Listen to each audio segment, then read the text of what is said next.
My name is Matthew Kane, and as far back as I can remember, I've felt a strong connection to the flames, not out of recklessness or thrill, but with a deep, meaningful purpose. Growing up in a small town near California's wilderness, I'd witnessed fires carve paths of devastation, threatening lives and homes. My father was a firefighter before me, and I watched him face those infernos with both bravery and humility. To him, it wasn't just a job, it was a calling. When I turned 20, I followed in his footsteps, joining the California Department of Forestry and Fire Protection. For 22 years, fighting fires became my life. It was something I lived and breathed. Every call was an opportunity to make a difference, to protect people, and to offer them hope amidst destruction. I've always believed in God, and I've always felt his presence in the firehouse and on the front lines. It's hard not to when you walk into situations where the odds are stacked against you, yet somehow you make it through. There were times when I felt his presence in the roar of the flames, or saw his hand in how things unfolded. But in recent years, something started to change. The fires became worse, bigger, hotter, and more unpredictable. We used to have a fire season, but now it felt like fire season never ended. Entire communities were destroyed within hours, and no matter how hard we fought, we always seemed one step behind. I couldn't help but wonder why. Why were things spiraling out of control? Was it just bad luck, climate change, or something deeper? That question weighed heavily on me, especially during the fires of 2025. Those wildfires were unlike anything I'd ever encountered. They didn't just destroy forests and homes, they felt personal, like they had a life of their own, targeting every vulnerable spot they could find. Despite decades of experience, I felt helpless, like I was fighting an enemy I couldn't see or understand. I prayed more than ever during that time, asking God for guidance, strength, and answers. But instead of clarity, I was met with growing doubt. Was I really making a difference? Was my work still part of his plan? The morning of January 15th started like any other. I was on call as part of a task force sent to assist with one of the largest fires raging in Southern California. Our team had been working nonstop for days, rotating shifts to get whatever rest we could. The air was thick with smoke, turning the sky a dull, eerie orange. Even after all these years, I still wasn't used to it. The metallic taste in the air, the way the heat seeped into your bones. But there was no time to dwell on it. Lives were at risk. We got the call around 7 a.m. A small community at the fire's edge had been evacuated, but a few people were still unaccounted for. Some were elderly and couldn't move quickly, while others had stayed behind to save their homes. It wasn't safe for them to remain, and our job was to get them out before the fire reached them.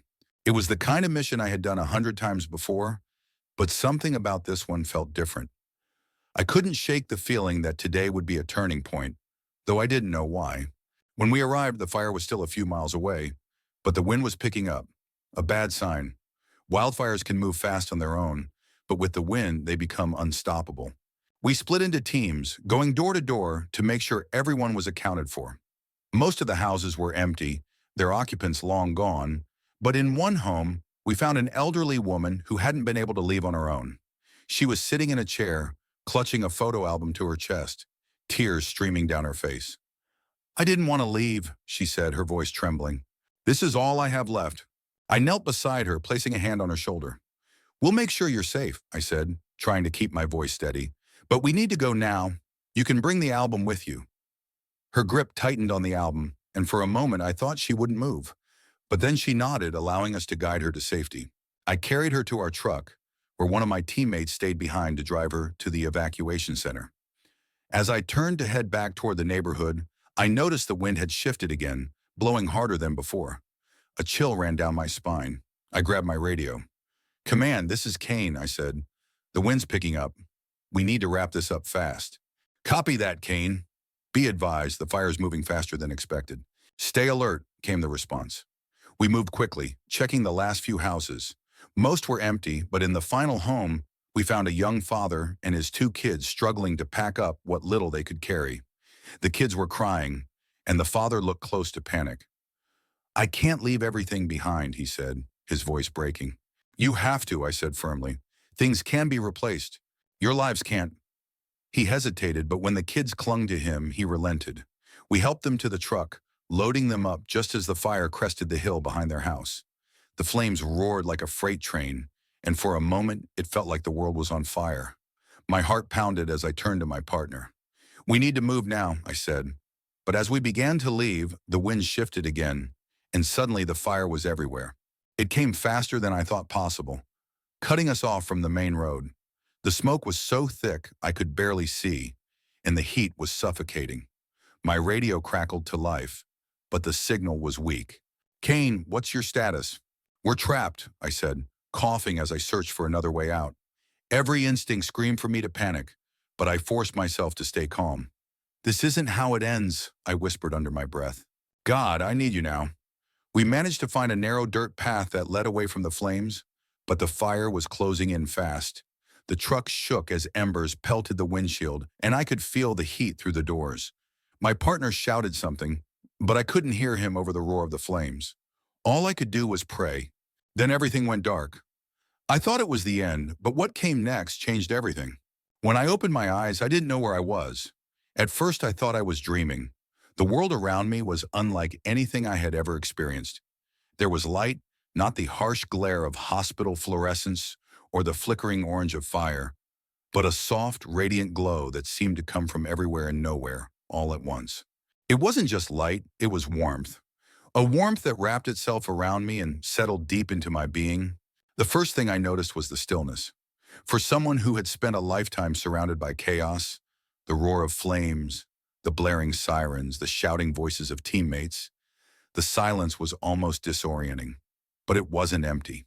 It was peaceful, a kind of silence that wasn't an absence, but a fullness, as if the quiet itself carried meaning. I looked down, expecting to see my body, my hands, my boots scuffed from the fire line.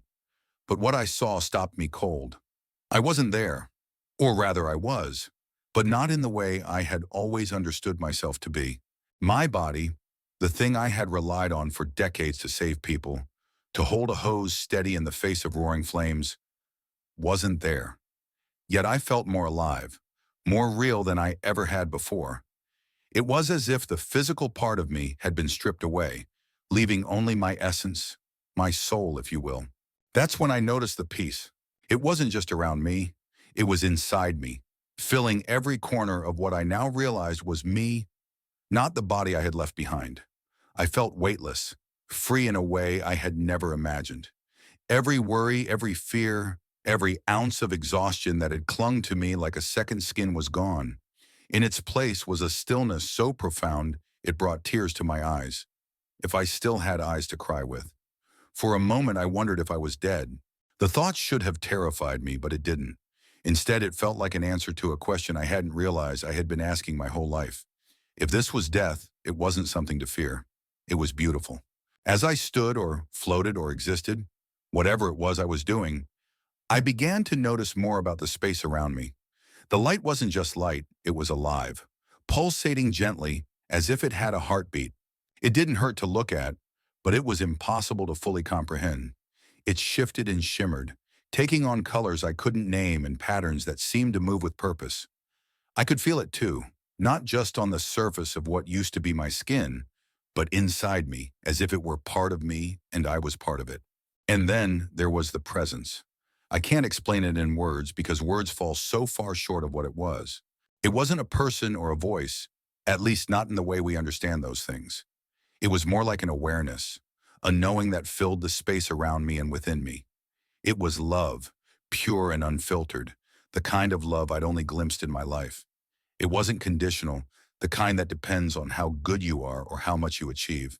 This love was absolute, unconditional, and it saw me, all of me, every failure, every doubt, every mistake, and it didn't flinch. For what felt like an eternity and no time at all, I stood in that presence, letting it wash over me. There was no judgment, no shame, no sense of being measured or found lacking. Instead, there was acceptance, the kind that doesn't just tolerate you, but embraces you. I felt whole in a way I never had before, as if every broken piece of me had been gently gathered up and put back together. But even in the peace, questions began to form in my mind. Where was I? What had happened?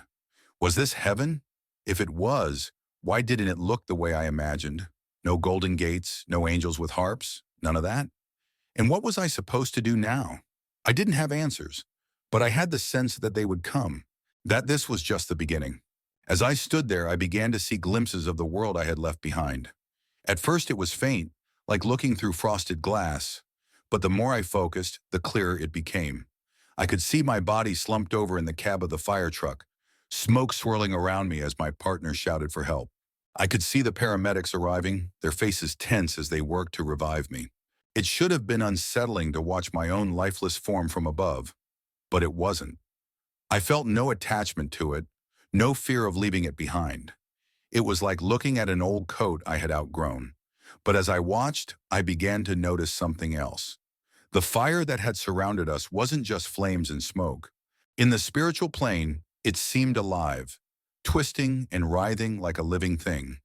And it wasn't alone. There were shapes in the fire, dark and shadowy, moving with purpose.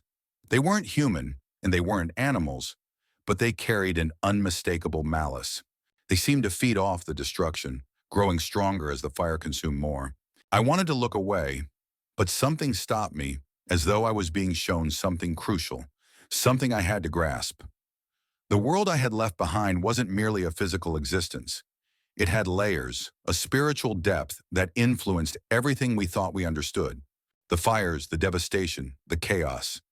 Everything was connected to something profound, something unseen but very real. As the weight of that realization began to settle in, I sensed a stronger presence, more focused. The light around me shifted, and I understood I was no longer alone. Someone was approaching, though approaching doesn't quite capture it. It was more like they were gradually becoming more tangible, unfolding into my awareness with each passing moment. I turned, or at least I think I did, and saw him. He was like nothing I had ever seen or even imagined. Yet there was something familiar about him, as if I had known him all my life. His presence was overwhelming and comforting at once, both powerful and gentle. I didn't need to ask who he was. Deep down, I already knew. Then I saw him, the one I never thought I'd meet. When I saw him, I froze. There are moments when time seems to slow, when you're overwhelmed to the point that it feels as though the world itself has shifted. That's what this was, except it wasn't just the world that had shifted, it was everything. He stood before me, or perhaps stood isn't the right word, because he wasn't confined by physical space. His presence filled the air, as if he were both right there and everywhere at once. His face radiated a light so pure, so full of love, it was almost impossible to grasp. Despite its magnificence, there was a tenderness in his expression, a familiarity that made me feel like I had known him forever. I didn't need any introduction. Deep down, I recognized him, even parts of me I didn't know existed. This was Jesus. The realization hit me like a wave, and I felt a flood of emotions: fear, awe, gratitude, unworthiness. My knees buckled under the weight of it, and I found myself bowing before him, not because I thought I should, but because I had no choice. His presence was overwhelming, yet it didn't crush me. Instead, it lifted me, held me, and made me feel more alive than I ever had before. "Matthew," he said, and hearing my name in his voice was unlike anything I had ever experienced. It wasn't just a sound, it was truth, a calling, a love so profound it seemed to echo through every fiber of my being. "Do not be afraid." I wanted to respond, to tell him that I wasn't afraid, but that wasn't entirely true. I was afraid, afraid of what this moment meant, afraid of why I was here. But his voice washed over me like a balm, and the fear started to melt away, replaced by something else: peace, trust. "You have questions," he said. It wasn't a question, it was a statement, a recognition of the storm inside me. "Ask them." My voice trembled as I looked up and I asked, "Why am I here? Why me?" He smiled, a smile full of infinite understanding and compassion. "Because I love you," he said simply, "and because you have a purpose." Those words hit me like lightning. Purpose. I had spent my life striving to live with purpose, to make a difference, to do something meaningful. But in the chaos of recent years, I had lost sight of that. The fires, the destruction, they left me questioning everything. And now here he was, telling me I had a purpose. But why now? Why this way, I asked.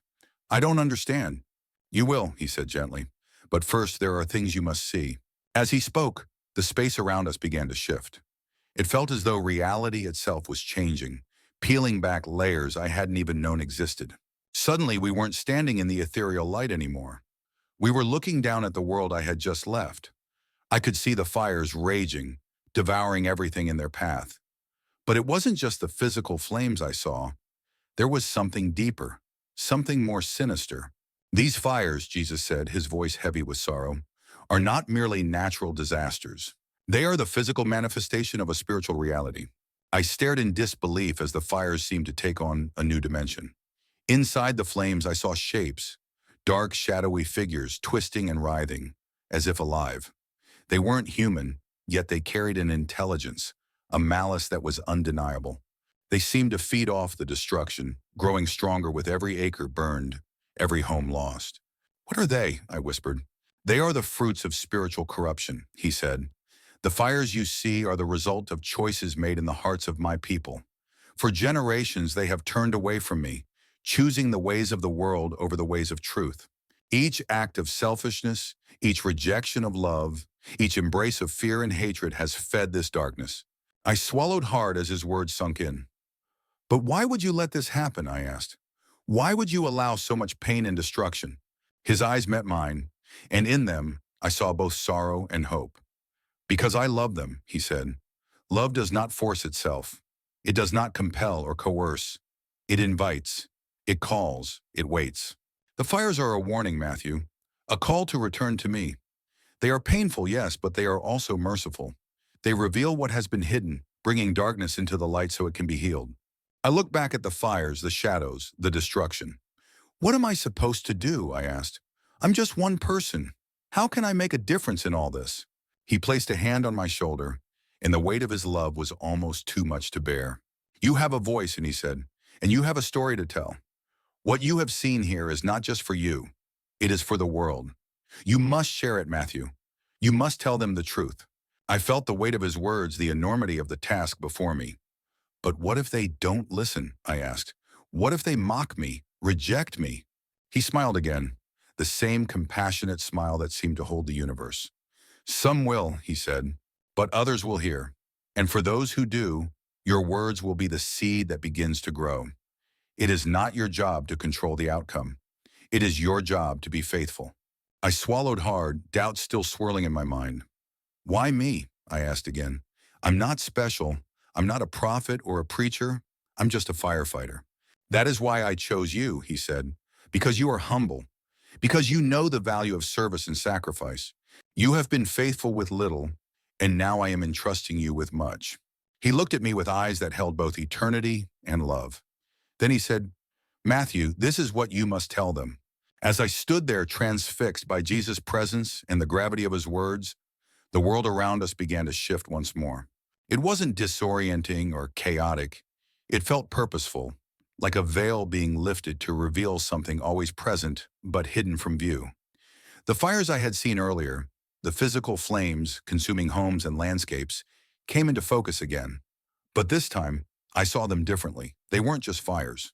They were alive, pulsating with a darkness that seemed to breathe and grow as they consumed everything. Within the flames, I saw figures, shadowy forms moving with sinister intent. They weren't physical beings, but they radiated malice and hunger. They fed off the destruction, gaining strength as the fires spread. It was a vision of chaos, but also of precision, as if these dark forces were orchestrating the devastation with a purpose. These are not just wildfires, Jesus said, his voice cutting through the vision like a beam of light. What you see is the reflection of a deeper spiritual reality. I turned to him, my heart pounding. What do you mean? I asked, though I already felt the weight of the answer forming in my chest. These fires, he said, his eyes filled with both sorrow and compassion, are the result of a world that has turned away from me. They are not merely accidents or natural disasters. They are manifestations of choices made over generations. Each flame you see represents more than physical destruction. It reflects spiritual apathy, disconnection, and the pursuit of self over truth. As he spoke, the vision shifted again. I saw scenes of everyday life, People rushing through crowded cities, faces buried in their phones, families sitting in silence, each person absorbed in their screen. Churches were filled with people going through the motions of faith, but lacking the passion and purpose true worship brings. It wasn't just apathy I saw. There was something deeper, an emptiness that had seeped into every corner of society. This is the spiritual landscape of the world, Ikinunonoin, Jesus continued. The fires you fight on the ground are fueled by the fires in the hearts of my people. Fires of greed, fear, anger, and pride. These forces create the conditions for destruction, both physical and spiritual. The weight of his words pressed down on me, and I struggled to understand it all. But why? I asked. Why would people choose this? Why would they turn away from you? It is not always a conscious choice, he said gently. Many do not reject me outright. They simply allow other things to take my place. They prioritize comfort over conviction, entertainment over engagement, and self-interest over sacrifice. Over time, these small compromises create a separation, a distance that grows until the truth is no longer visible. The vision shifted again, and I saw the fires spreading across California, consuming everything in their path. But now I could see the connection between the physical and the spiritual. Each blaze seemed anchored to a point of darkness, a place where spiritual corruption had taken root. In some areas, the darkness was so thick it almost felt tangible, pulsating with an oppressive, cold energy. What can be done? I asked, my voice trembling. How can we stop this? Jesus turned to me, his expression both hopeful and firm. Not all is lost, he said. There are still points of light, places and people who remain faithful, who live in love and truth. These lights push back the darkness, creating spaces where the fires cannot take hold.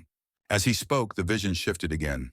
This time I saw small pockets of light scattered across the state.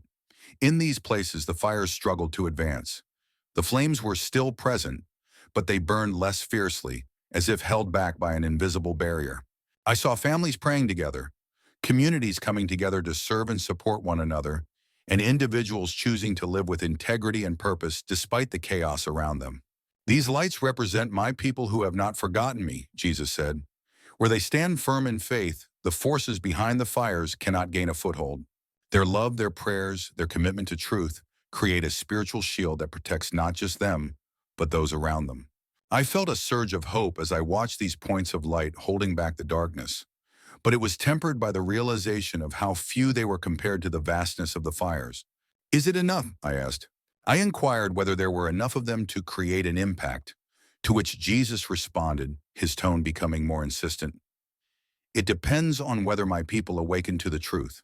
This is not merely a physical struggle, it's a spiritual one, and it can't be won through human effort alone. Turning fully toward me, his gaze locked with mine, its intensity sending a chill down my spine. This is why you're here, Matthew, he said. You must share with them what you've seen. You must help them grasp that the fires can't be extinguished through firefighting or government policies alone. The core issue is spiritual, and the solution is in returning to me. His words hung heavily in the air, filled with deep meaning. I felt the weight of the task he was assigning me, and it both frightened and humbled me. How? I whispered, my voice barely audible. How do I tell them? How do I make them see? Speak the truth, he replied simply. Tell them what you've seen and what you've learned. Some will listen and some won't. That is beyond your control. Your responsibility is to stay faithful and shine a light in the darkness. The vision shifted once more, and I saw a divided future. In one path, the fires intensified, destroying not only land, but lives, communities, and hope. In the other, the light spread, joining to create a network of faith and love that pushed back the darkness. On this path, the fires became manageable, their destructive force reduced as the spiritual atmosphere shifted. Time is running out, Jesus said, urgency in his voice. The choice must be made soon. Tell them, Matthew, tell them I love them, that I am calling them back to me, but also tell them that the time for indecision is over. They must choose. He placed his hand on my shoulder, and the love that radiated from him nearly overwhelmed me. Remember this, he said, every act of faith, every prayer, every moment of love and sacrifice creates a ripple in the spiritual realm. It is not in vain. Even the smallest light can push back the greatest darkness. As the vision began to fade, his final words echoed in my mind. The fires are a warning, but they are also an invitation, a call to return to the truth. Share this message, Matthew, and know I am with you always. Jesus warned me that time was short, and the next words he spoke would haunt me forever. The first sensation I experienced was the weight of my body, after what seemed like an eternity of floating in peace and light. The pressure of gravity was shocking, and my chest heaved with a labored rhythm, every breath feeling like a monumental task. I could hear faint beeping and distant voices, but it took a moment for my mind to catch up with what was happening. I was back. The memory of where I'd been and what I had seen flooded back all at once. The light, the overwhelming love, Jesus' presence, the vision of the fires. It all felt vivid, engraved in my soul as if I had just experienced it moments ago. But now I was here in the physical world and the contrast was almost unbearable. Matthew! A familiar voice broke through the haze. My wife Emma was beside the hospital bed, her hand clutching mine tightly. Her face was pale, eyes swollen and red, as though she hadn't slept in days. Relief washed over her face when she saw my eyes flutter open. "Oh, thank God," she whispered, tears streaming down her cheeks. I tried to speak, but my throat was dry, and the only sound I could manage was a hoarse rasp. Emma grabbed a cup of water from the bedside table and helped me take small sips. The cool liquid eased the dryness, but it did little to calm the turmoil inside me. How could I explain to her what had just happened? How could I tell her that, while my body lay lifeless in that hospital bed, I had been somewhere else entirely? Somewhere so real, so profound, that this world seemed like a shadow by comparison. The door opened, and my children, Ellie and Noah, peeked in hesitantly. Their small faces, filled with worry and hope, brought a lump to my throat. "Daddy," Ellie said softly, her voice trembling. "I'm okay," I croaked, managing a weak smile. It wasn't entirely true. I wasn't okay, not yet, but I needed to reassure them. They rushed to my side, their tiny hands gripping mine, afraid I might disappear again. Emma leaned down and kissed my forehead, her tears softly landing on my skin. "You scared us," she said, trying to smile through her emotions. "The doctors said you were gone for a few minutes. They said you shouldn't even be here right now." I closed my eyes, the enormity of her words sinking in. She had no idea how right she was. By all medical accounts, I had been dead. My heart had stopped. But what she didn't know was what had happened during those minutes. The things I had seen, what I had been told. Now here I was, alive again, with a message that burned inside me like an unquenchable fire. As more people filled the room, fellow firefighters, my parents, even my team captain, their relief was palpable. Their voices blended together as they took turns checking on me, expressing gratitude that I had survived. I tried to focus, to engage with their words, but my mind kept drifting back to the vision, to Jesus' words. "You must tell them." The weight of that command settled heavily on my chest. Later that evening, when the room had emptied and it was just Emma and me, she sat beside me, her expression filled with love and concern. "Matthew," she said gently, "there's something different about you. I can see it in your eyes. What happened while you were gone?" I hesitated, my heart racing. How could I explain what I had seen? Would she even believe me? Would she think I was delirious from the trauma? But I couldn't keep it inside, not from her. If anyone deserved to know the truth, it was my wife. Taking a deep breath, I began to speak. My voice trembled and my words faltered at first, but as I continued, they flowed more easily. I told her about the light, about the peace and love I had felt. I told her about Jesus, how he had appeared to me, how his presence had filled me with a sense of hope, wholeness, and purpose I had never known. I told her about the vision, the fires, the shadows, the spiritual battle I had witnessed. I shared his command, his call for me to tell what I had seen. Emma listened in silence, her eyes never leaving mine. I expected doubt, maybe even disbelief, but what I saw in her expression was something else entirely. Understanding. When I finished, she squeezed my hand tightly. "Matthew," she said softly, "I believe you." Tears welled in my eyes at her words. "You do?" I asked, my voice cracking. She nodded. I don't know how to explain it, but I can feel it. What you're saying is true. I can see it in you. You're not the same man who left for work that day. Her words gave me the strength to take the next step. Over the following days, as I recovered in the hospital, I began sharing my story. First with my closest family, then with a few trusted friends. Each time I felt fear, uncertainty about how they would respond. But to my surprise, most listened with open hearts. Some cried, others asked questions, and a few admitted that they too had felt a growing sense of unease about the world's state. But not everyone was receptive. There were those who dismissed my story as a hallucination, a product of oxygen deprivation, or a near-death delusion. "You've been through a lot, Matt," one of my coworkers said, patting my shoulder. "I'm just glad you're okay. Don't overthink it." Their skepticism hurt, but it didn't shake my resolve. I knew what I had seen, and I knew it was real. Jesus' words echoed in my mind every time doubt crept in. "Tell them what you've seen. Be faithful and leave the rest to me." By the time I was discharged from the hospital, I felt stronger, not just physically, but spiritually. The world outside felt different, as if I were seeing it through new eyes. Every moment felt significant. Every interaction an opportunity to share the message I had been given. As I walked out of the hospital doors into the sunlight, I knew my life would never be the same. I had been given a mission, and I was determined to fulfill it, no matter the cost. Sharing this message wouldn't be easy, but what I didn't realize was how it would change everything. For me, and for those I loved. Several months have passed since I woke up in that hospital bed, gasping for air, clinging to life after what can only be described as a miracle.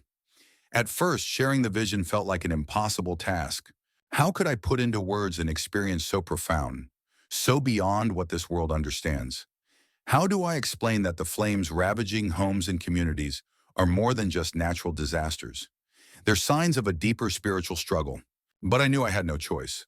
Jesus' words were clear. Tell them what you've seen. I started small, sharing the message with my wife, my children, a few trusted friends. To my surprise, many didn't dismiss my story. Some cried as I described the overwhelming love I felt in Jesus' presence. Others admitted they too had felt a growing sense of spiritual emptiness. Those early conversations were difficult but transformative. Slowly, I began to see how my story was planting seeds in their hearts. Word spread in our small community, and before long, I was invited to speak at local churches, community centers, and even schools.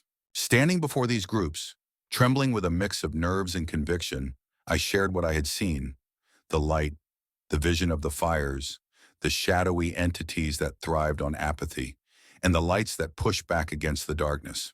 Each time I emphasized the most important part of the message. The fires are a warning, but they are also an invitation. We are being called back to faith, love, and truth. At first, not everyone believed me. There were skeptics, of course, and some mocked what I had to say. "Matthew, you've been through a traumatic experience," they would say. "Your mind is just trying to make sense of it all." I didn't argue with them. I couldn't force anyone to believe what I had seen, but I kept telling the story, trusting that the truth would resonate with those ready to hear it, and it did. Slowly, I began to see the ripple effects of the message. Families who hadn't prayed together in years started setting aside time to connect with each other and with God. Churches, once focused on programs, reopened their doors for extended hours of worship and prayer. People who had been consumed by fear, anger, or selfishness began reaching out to their neighbors, offering help and encouragement.